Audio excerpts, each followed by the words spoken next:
This week on the Theo Cybernova podcast. Okay, so CSAM is an acronym that stands for Child Sexual Abuse Material. Now, that's also known as child pornography.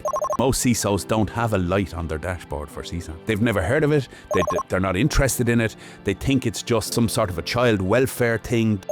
AI-generated CSAM, which is still illegal, by the way. It's still illegal to possess, to produce, to disseminate, to distribute. My biggest fear is that it starts to normalise it.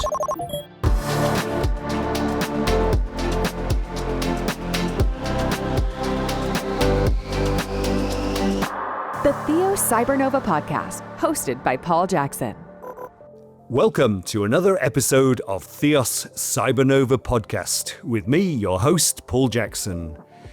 I'm proud today to have the legendary Mick Moran with me for another episode in Season 2 of the podcast. Mick, thanks for joining us today on the show.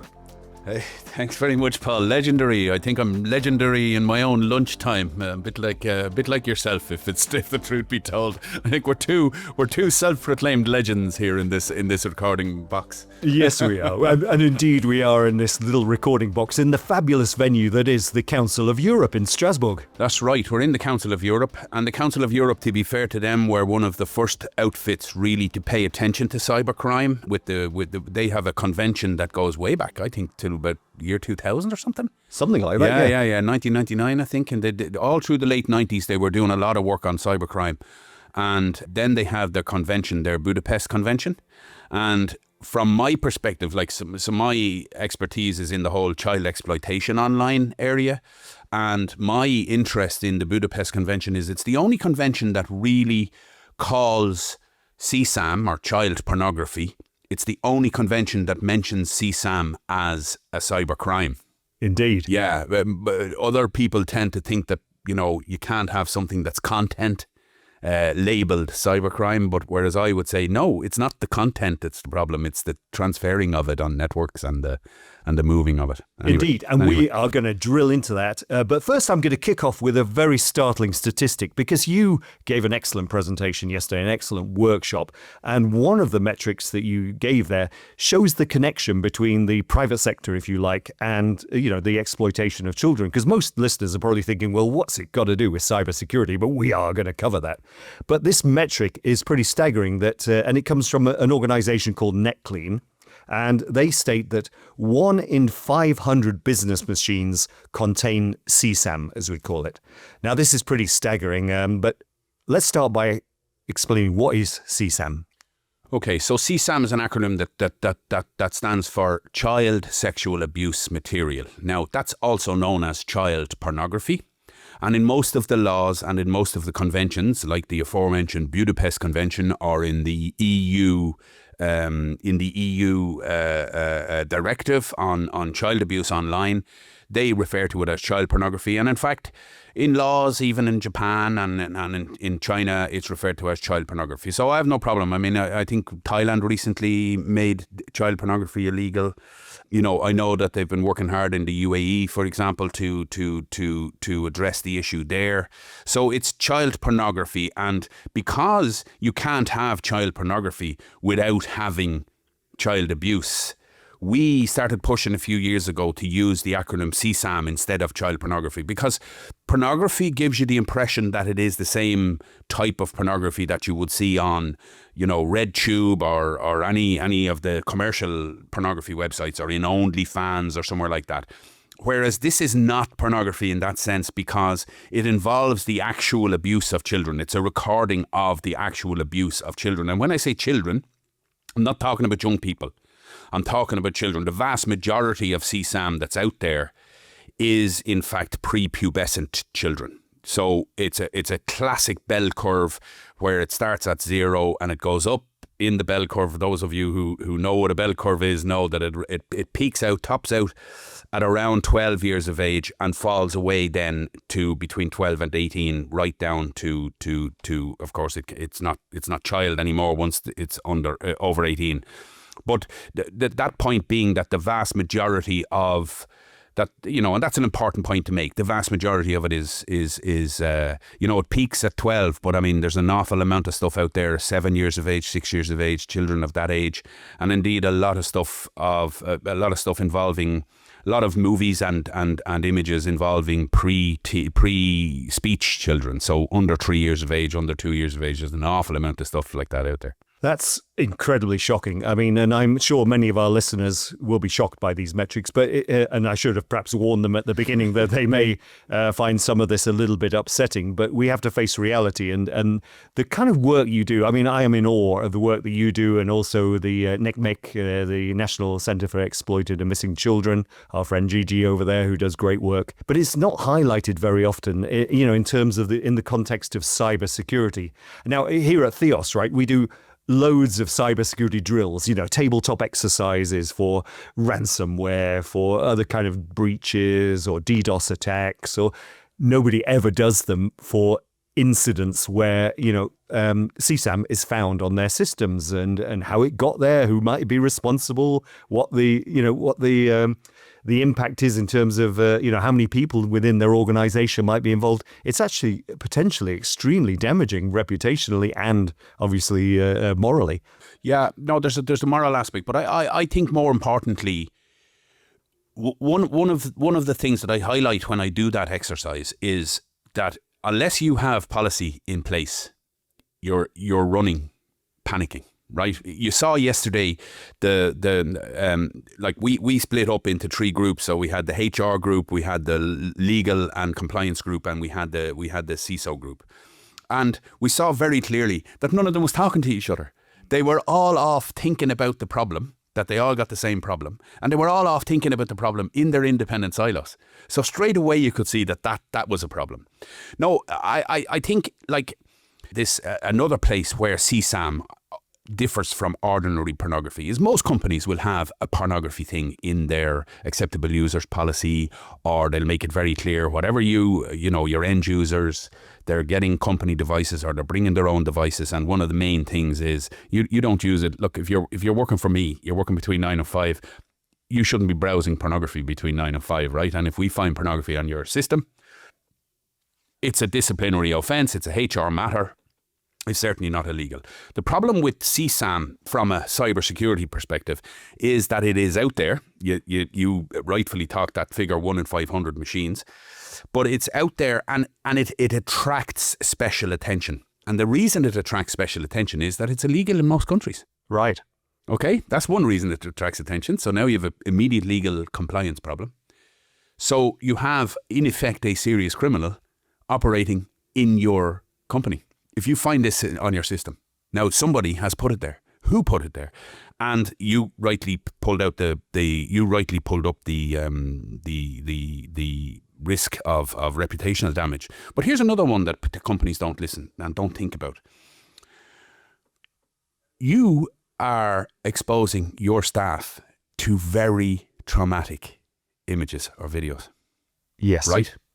Your staff are getting exposed to that because you didn't care about it, because you didn't deal with it as a threat, that you didn't have signatures in your SIEM that will flag up this as an indication of compromise. When you're dealing with these videos, now let me just give you an example of a video, right? And again, a warning to listeners that this could be upsetting to somebody and it could be triggering to some of your audience. So please, skip forward just 10 seconds if you're of the sensitive nature. But there is some material out there that is actively shared online that involves the rape of babies, right? Including the screaming, including the soundtrack that goes with it. Now, if you are not warning, if your staff member working in your help desk or the secretary of an executive who has this on his machine gets exposed to this. And then in the post-incident thing, you have half a dozen people in a room watching it on a big screen and you're exposing them to it. You are dealing with material that can be traumatizing to people.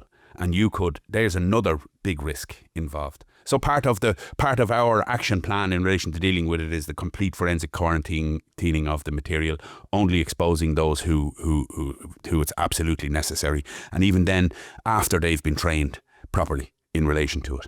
All right. So before we go on to the detection of this, I want to keep touching on the trauma side, because you actually raise an important point. And we're both experienced former police officers, and sadly, we've both had to deal with this kind of material, and we've seen how horrific it can be and the impact it has.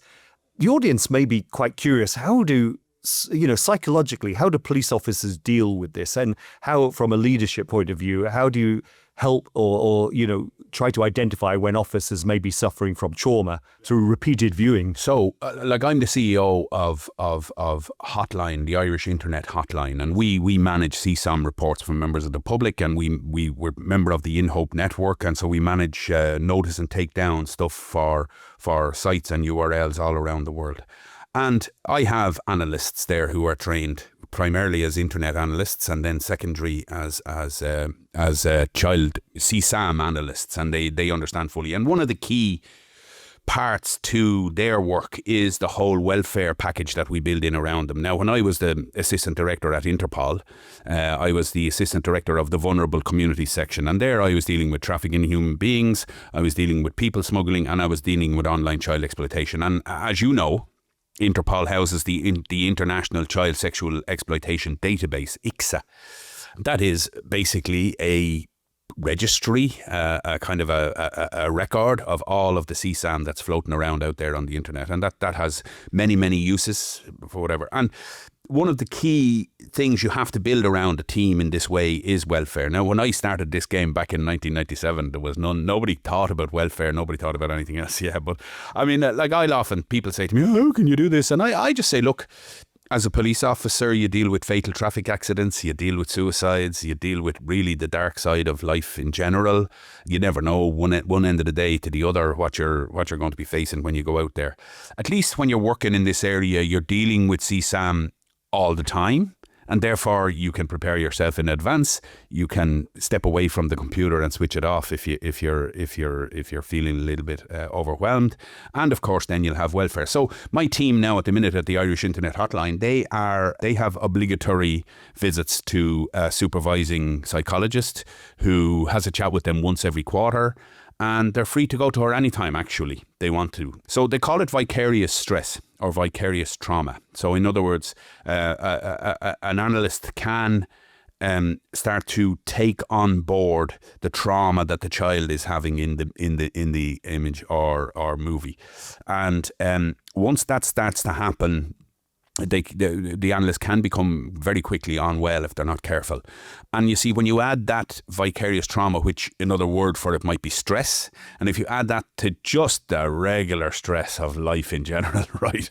So if you've had a bad day, maybe your significant other has been giving you some shit that morning, and then you're sitting in the traffic on the way into work, and then you get into work, and now you're sitting down, and you've all that stress on your shoulders, and then you sit down in front of a screen full of stress.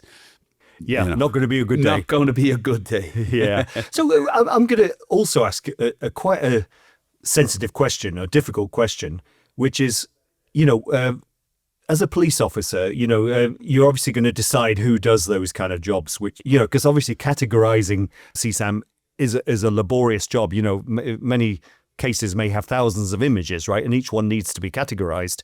How do you prevent somebody who actually thinks, well, I want to view these images, so the best way of viewing them without getting arrested is to become a police officer and view these images? Yeah, that's something that we manage as a risk. Within this environment, we manage it as a risk through a selection process, obviously, and then that's just an addition to the recruitment process. An addition to that would be to try and spot that. Not easy, but we're in the world of risk. That's who we are, cybersecurity and working online, and our everyday life is risk. So identifying it as a risk, flagging it within the recruitment process, and then, as I said, there's a supervising psychologist there, and the supervising psychologist their job is behaviour. And so you'd like to think that they might spot it, and ultimately that's it. You can know or you can't know, and that's just the way it is. Okay, so let's go back to our CISO, because that's primarily who our audience is here. Yeah. How do they implement a program whereby they can detect or perhaps be on the lookout for this kind of material? Okay, so first and foremost, I think the CISO is the perfect person, and that's why I'm really thankful to you and to Theos for allowing this podcast to be made, and I'm very thankful to the Underground Economy, to Team Cymru who run it here. I'm very, very happy to talk to CISOs and to explain to them that first and foremost, like, it's a nice segue in when we talk about risk, because that's a CISO's world, isn't it? A CISO's world is all about risk. And like, if he looks at his blinking lights of stress, he just wants to know which one is blinking brightest, right? The problem with CSAM is that most CISOs don't have a light on their dashboard for CSAM. They don't, no. Yeah, they've never heard of it. They're not interested in it. They think it's just some sort of a child welfare thing that ladies who lunch worry about. It's nothing to do with me. Well, unfortunately, and as that statistic from NetClean says, 1 in 500 machines, it has something to do with you. And because it involves children, it's as the French say, enchaîné. It's connected to, it's linked to many other like compliance issues. So when, for example, you talk about GDPR, right? In GDPR, there's special categories of data, right? Special categories of PII.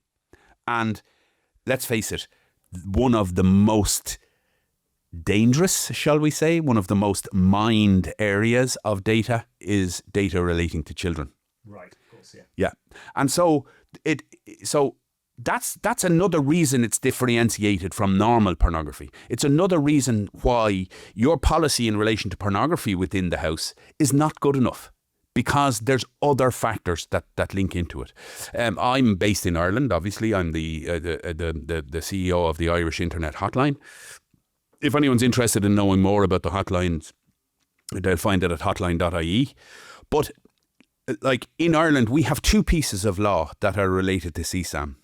One of them is the Child Trafficking and Pornography Act, where it is defined, and where the Gardaí, our police service, where they will pull their power to have warrants in relation to it, powers of arrest, all that sort of thing. And then down in the bottom of the act is an article, one section, that I think it's section 9 of the Act, which basically makes the body corporate responsible, where if they have CSAM on their system, and they know that they have CSAM on their system, or here's the interesting line, or are reckless as to whether they have CSAM on their system, they can be held responsible for it under the Act. And it's a no-fault thing. So in other words, the CISO mightn't know about it, but he might be standing in front of court facing a criminal charge for having CSAM on his system. Yes, the reckless, as we all know. It's an interesting one. It's an interesting angle, isn't it? And obviously we won't go down that legal rabbit hole. No. Neither of us are lawyers, but we know from experience. Yeah, and here's the second piece of law that attracts it, right, is the Criminal Justice Act relating to the disclosure of sexual abuse of children. So in other words, if you are a company, you're a CISO in a company, you find some of this and you treat it as pornography, then you're likely just to delete it and to pass it over to HR to make it a HR problem. Well, here's why you need a CSAM policy, because if you delete this material and you don't inform the authorities, because these are pictures, and don't forget, at their base, these are pictures that are of a rape scene, basically. Yeah. Child sexual abuse, okay? So if they are a picture of a rape of a child, then that is a serious crime happening to that child. You don't know who that child is. That child might be from Canada. The child might be from the UK, but it might equally be your employee's daughter. So it's very important to remember that you are obliged under the Act in Ireland to report this to the authorities. I think that's the case in many jurisdictions. Probably is. Obviously, we have an Asia focus here, and I'll come to that in a bit, because obviously, I spend a lot of time in the Philippines, where a lot of our employees in Theos are based, and Yeah, let's come to that later because that's... we can talk about the Asia angle because there is angles there in Asia. There is 100%. 100%. But I want to go back to the exercise that you ran yesterday here at the Council of Europe at the amazing Underground Economy Conference that I do hope more of our listeners who are in the private sector in Asia Pacific would consider attending next year. It's absolutely priceless in terms of A, the content, and B, who you meet. And you get to meet Mick, of course. If I'm invited back next year, who knows? Who knows? But in all seriousness, the exercise threw up some interesting points for me because I think, the scenario, let me recap the scenario, right? So you had a help desk, a computer that wasn't functioning properly. So help desk or IT support were fixing it. And whilst they were fixing it, they happened to notice these images of CSAM, right? Simple scenario, could happen to any company. But then, of course, they were split into groups and, immediately people think, well, what should I do about that employee who owned it? And it's kind of a guilty until, proven innocent rather than innocent until proven guilty, because there are all sorts of circumstances that could have led to those images being on the machine. And there's a lot to think about. How do you act in regard to that employee? It's a serious allegation. What do you do? Where do you take this? And it threw up so much confusion with the audience. And I could tell that this has never been done as a tabletop exercise in any of the organizations that were present yesterday. Yeah, no, and that's it. And okay, so we basically, as you say, the help desk scenario, and then I split the people up into groups and I did the old 1, 2, 3. So I counted 1, 2, and 3, which split up buddies. It split up buddies, which was very useful.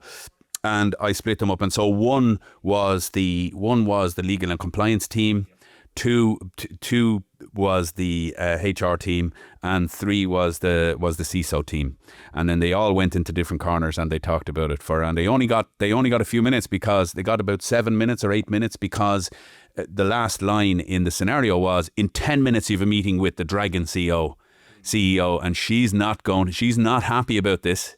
And she's going to have her poker face on, and you're going to have to explain to her what the scenario is, what the situation is, what you know about it, and more importantly, what are you going to do about it? So, HR wanted to sack him immediately. Yeah. The CISO was panicking about not exposing too many of his staff. And that was useful, I thought. That was very useful. Not exposing too many of his staff. And one of the people there that was a CISO, she was very interesting, because she just kept bringing it home that this guy is innocent. We don't know how this stuff got there, because most people start with, it's there, it's his. But that's not the reality, and it absolutely cannot be the reality. And that's why I say you need policy. You need to wargame it. Everyone needs to understand their role in it, because you cannot say how it got there. And I thought that she was being very clever, because she kept bringing this up. So every time they came to a solution, she'd go, yes, but.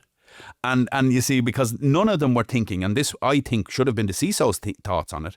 The CISO shouldn't have even talked to HR or legal and compliance until he knew, or she knew, what they were actually dealing with. Agree. Right? Agree. Because it might be, everybody went into a tizzy based on what the guy in the help desk, who may not be the brightest sandwich in the picnic, right? Or chip in the block, they're all basing everything. So what are you doing? Are you triggering this whole internal panic, or based on what the help desk guy saw? But has anyone confirmed what he saw? Is anyone satisfied that this is CSAM? Or is it just has he saw some nudity that he thinks it looks young?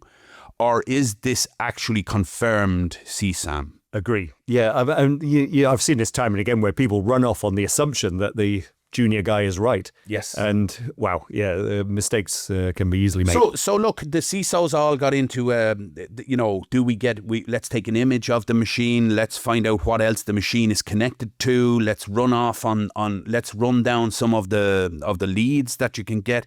What else have we got around the image? So if it's an image or a movie, okay, it's one file. Okay, so what else have we got? Have we got thousands of these files on our system? Are they in our network? Are they on a share? Is it in the cloud? All of those are very important aspects, not just from a from a legal perspective, but also from a reaction and what's the next steps that the company will take. And so like, again, wargaming, policy and training are so important for people to understand how to deal with the incident. And then to map it out properly before you then pull the lever that says CSAM policy, right? Get HR involved, get whoever involved, at least have some knowledge of what you're dealing with. Right. So let me put your Interpol hat back on. You know, I know you spent many happy years in Lyon at Interpol, where I met you many times at various conferences, but we won't go into that. But obviously in our part of the world, so this podcast, Theos, etc., we're focused on the Asia Pacific region, and sadly a lot of this content does originate from our part of the world. A lot of the abuse does originate. Are you shaking your head? No? Yeah, no. There is some. Okay. If you were to talk about online, so the umbrella phrase we use is online child sexual exploitation and abuse. So some people say OXE, but I just say it's OCSEA. So online child sexual exploitation and abuse. If you're going to talk to me about the Asian Pacific region, CSAM is not the first thing that comes to mind. One of the main reasons being that a lot of the countries over there haven't yet got law that makes it illegal. So that's one reason CSAM is not the primary concern over there. The primary concern from certain countries in that region is sexual extortion of kids in the West and sexual exploitation of kids in real life that's actually involved with travelling sex offenders. And then linked to the travelling sex offenders angle is people who travel from the West to the East to abuse children. And unfortunately, they get access to children in those certain environments in the East, certain countries in the East. There's also remote sexual abuse. So remote sexual abuse is an interesting one, and it's one that's unfortunately happens in the Philippines a lot. And there have been newspaper articles and everything else, so it's not just me saying it. I want to make that clear. I'm not dissing the Philippines in any way or Filipino people in any way. But there is a certain type of exploitation that's facilitated by the internet, which is called remote child sexual abuse. And basically, Western person, sex offender, or person with a sexual interest in children, makes contact with a mama-san with a madame, if you like, in a poorer region of the world, and often this is the Philippines, and the child is basically abused to order on webcam. Oh, that's horrific. Yeah, it sounds like it. It sounds pretty horrific, but it's a very common practice in the Philippines, and it's an unfortunate one. And law enforcement do their best. I know the French do a lot of work in this area. The English do a lot of work in this area. The Americans do a lot of work in this area, because it's their citizens who are the clients, the consumers. The consumers of it, and they're paying like €30 or $30 using, I suppose, PayPal or wiring the money in some way, Western Union or whatever. And to be fair to Western Union and PayPal, I know that they are aware of this and they deal with this a little bit. Another thing that comes out of Asia, of course, is sexual extortion. So there are certain countries in Southeast Asia, for example, where they are grooming kids and adults online until they engage in some sort of sexual activity on the webcam. And then they threaten them that they're going to. We heard an excellent presentation. Yes, I'm not going to name the company. Obviously, we're under NDA here at the in this gate. But it was reassuring to hear that the social media, the social media companies are taking this kind of sexploitation seriously. You're shaking your head again. I'm not shaking my head. I'm kind of nodding. I'm kind of doing the all right. They're taking it seriously. They could do more, right? And they are doing loads. That's true. And when you talked earlier on about the welfare of police officers who are dealing with CSAM, it's very important to remember my staff in hotlines all around the world. Like there's 54 hotlines under the InHope umbrella, 54 hotlines around the world, but also trust and safety people. In all these big companies, the trust and safety people, they are some genuine good people, and they're doing really hard work constantly to deal with bad behaviour on their platforms, and they don't get the credit for it. We'll go after the head of Meta, and he gets his head slapped in some congressional hearing in the United States of America, but nobody talks about his trust and safety people. And trust and safety itself has come in for some significant flack recently around with the change of attitude in the States and the kind of shall we call it the change of direction in relation to certain political linked aspects. But don't forget that behind that flak that you're firing, there are trust and safety professionals there doing great work. Indeed. In keeping your platforms, the ones you're using every day, keeping them spotlessly clean from the types of stuff like CSAM, for example. Yeah, no, it's good to hear. And, I think even though this is obviously an underground economy, it's focused on financial crime, it's organized crime who are financially motivated. It's the primary reason we are here. But let's face it, I mean, the world you live in, the murky world, I have to say, that you live in, is also financially motivated, of course. A lot of these images, and, they're to order, they're for financial profit. Well, I'm going shaking my head again on you. Okay. Like the financial crime and organised crime angle of this is absolutely the sexual extortion that we've just talked about, the extortion of money from people using their sexual activity as a threat.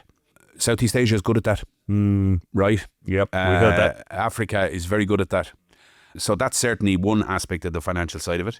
There is CSAM available on the dark net for payment. So you can pay Bitcoin or a bit of a Bitcoin and you can get access to some stuff. Sometimes people who are producing it will charge for it. But the vast majority of CSAM that's circulating around there is circulating like for like. So it's aficionados sharing, like baseball cards. Oh, that sounds awful. Yeah, it is awful. It is awful. It's wrong, and it people collect it, and they are always after the next best, the next images or movies in a series. The series are constructed generally around a victim. And so you have, you can have scenarios like I certainly during my 10 or 11 years in Interpol, I actually watched certain children growing up in abuse videos. Oh, that's horrible. Yeah. Do you know what I mean? Like I'd see her now and now she's 7. Now she's, when I saw her first, she was 4. Yeah. And now she's 14. And when I'm leaving Interpol, we still haven't found her. Yeah. We don't know who she is and she's still being abused every day. Yeah. So that's Yeah, that's sad aspects. Yeah. But it doesn't like I'm not here to shock. I'm not here to moralize. I'm here to make the point that this is a cybersecurity threat. Indeed. It's an insider threat that actually maps very well onto any of the threat models that are out there. The Gartner, the NIST model, threat model. It's absolutely maps onto them very, very well. And so if you want to talk about preparation for an incident, so having your policy, having wargamed it a little bit like we did yesterday, and then the detection, right? How are you going to detect it, right? And there are ways. There's commercial ways like NetClean have it. Cloudflare, for example, on your website. Have you got it switched on Cloudflare? It's a setting on Cloudflare. Yes. And if your website is on Cloudflare, it's a setting. If your hosting company is not providing this type of scanning, especially if people are uploading files to your network for whatever reason, you absolutely should have it switched on. And then how else do you detect? How do you detect it within your own network? Well, I mean, you need to have the signatures in your SIEM. The hash values. Yeah, the they've hash got sets. to be in your SIEM. And you've got to be getting a red flag when one of these triggers. And once it triggers, then you're putting your policy in place and how have you wargamed this? How is your NIST? How is your information security officer? How is what are the next steps to take? Have you got somebody in-house to do forensics? Have you got somebody, all of these are questions. And have you got an advisor on the end of a phone? That's the thing in Ireland, we're advisors, we are consultants to companies, and especially member companies who are members of the Irish Internet Hotline. They get consultancy from us in relation to this, and we can help them to set it all up. We can do the... Well, this is exactly what, a little plug for our own company, Theos, which, the incident response retainers that we have aren't just for the ransomwares. They are for the insider threat, the internal investigations. We have tons of experience dealing with employee investigations. Okay, and so I would say to you that you need to bring it into Theos too, and I'll be very happy to consult. Sure you will. All right, before we hit the last question, which is always a music question, I've got to talk about AI. Yes. Because nowadays, I'm sure a lot of this CSAM material can be generated via AI. Are you seeing this? Yes, we're seeing it. We're seeing it happening already. To be fair, most of the big LLMs and the big generative AI engines won't allow it to happen. I mean, even I have problems when I'm asking it questions based on CSAM. It goes, I'm sorry, I'm only an LLM model. I can't help you, and then I have to come at the question again, and I have to explain that I'm a professional, I'm an academic, whatever. You can find out about me here. I'm an academic who studies this, and so can you please? But again, if I'm getting around it, so too can offenders get around it. So, it is a big question. There's a number of things. Like, people talk about child protection areas and the role that LLMs are having there. And there's recently there, ChatGPT brought in rules in relation to parental controls and things like that, because there was a very sad case of a young man who committed suicide because the LLM kept, if you like, validating his opinions about it, and eventually the kid killed himself. So, that's an unfortunate one.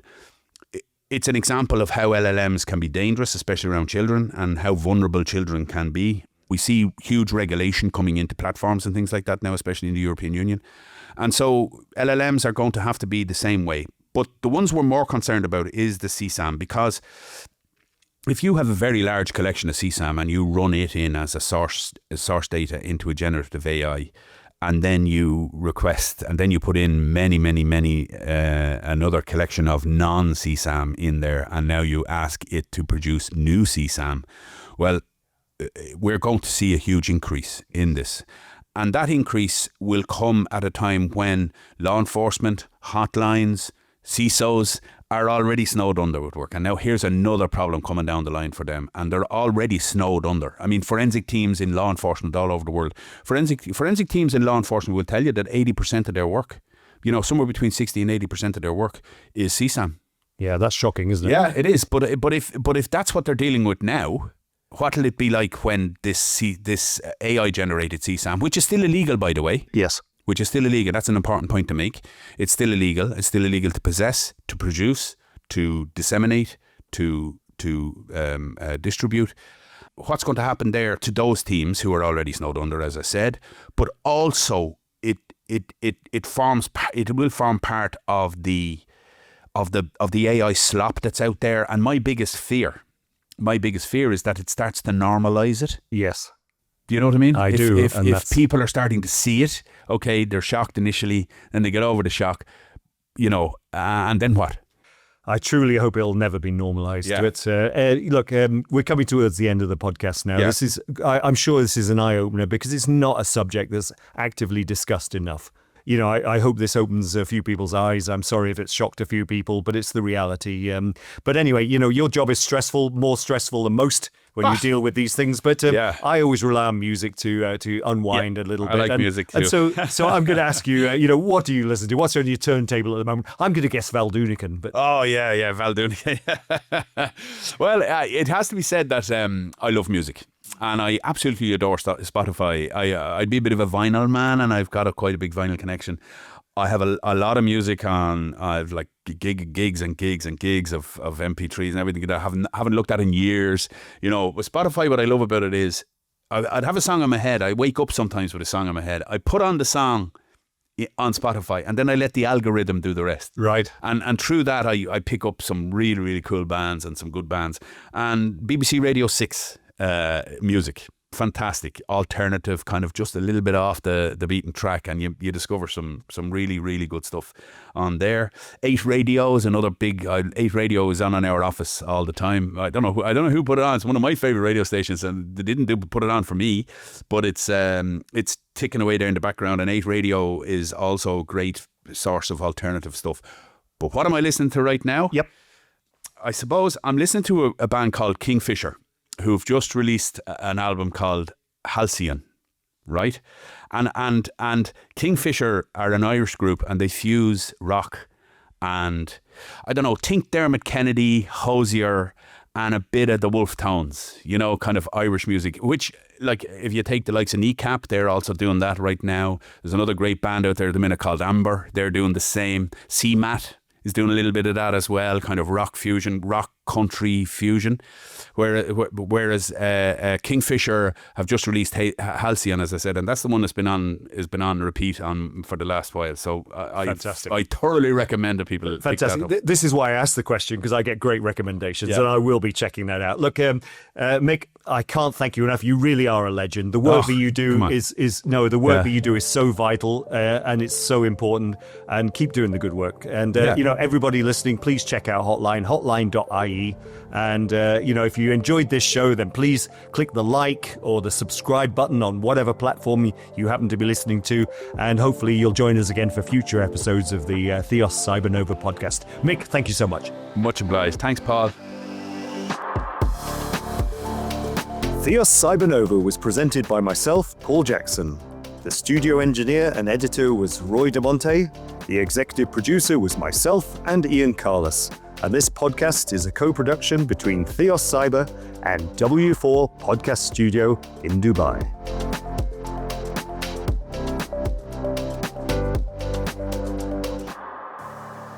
The Theos Cybernova Podcast.